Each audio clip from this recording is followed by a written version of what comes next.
அவர் மரித்தது பாவத்துக்கென்று மரித்தார், பிழைத்திருக்கிறது தேவனுக்கென்று பிழைத்திருக்கிறார்.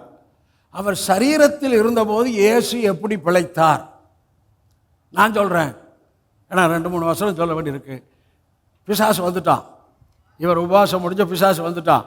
இந்த கல் அப்பமாகும்படி செய்யணும். எப்பா, மனுஷன் அப்பத்தினாலே மாத்திரமல்ல, தேவனுடைய வாயிலிருந்து புறப்படும் ஒவ்வொரு வார்த்தையினாலும். அப்போ நீங்கள் அதில் தான் பிழைக்க முடியும். இன்னொரு ரெவலேஷன் சொல்கிறேன். தேவனுடைய வார்த்தை தேவனுடைய சுவாசம். தேவனுடைய வார்த்தை ஆவியாக இருக்கிறது, ஜீவனாக இருக்கிறது. ஆகவே இந்த வார்த்தையில் இருக்கிற ஆவியும் இந்த வார்த்தையில் இருக்கிற ஜீவனும் நீங்கள் கேட்பதின் மூலம், நீங்கள் கொஞ்சம் வாசிப்பதின் மூலம், நீங்கள் தியானிப்பதின் மூலம் நீங்கள் எதில் பிழைக்கிறீங்க? உங்கள் ஆவியில் பிழைக்கிறீங்க. உங்கள் ஆவியில் பிழைக்க பிழைக்க பிழைக்க உங்கள் மனசு ஃப்ரெஷ் ஆகுது. உங்கள் மனசு ஃப்ரெஷ் ஆக ஆக ஆக உங்கள் சரீரம் ஃப்ரீ. அங்கே பயம் இல்லை, ஏன்னா வார்த்தையில் பிழைக்கிறீங்க.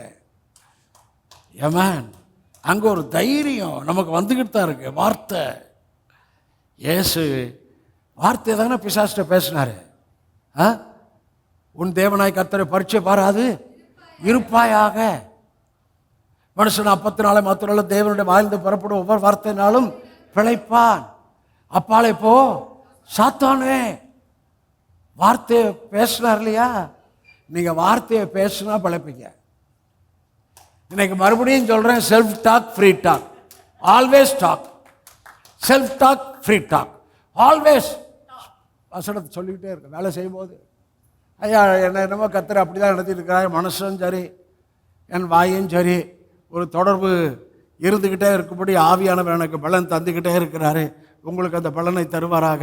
ஆவியானவர் அப்பேற்பட்ட அடுத்த நிலைமைக்கு உங்களை எல்லாரையும் கொண்டு வரும்படி உங்களை நான் பிளஸ் பண்ணுறேன்.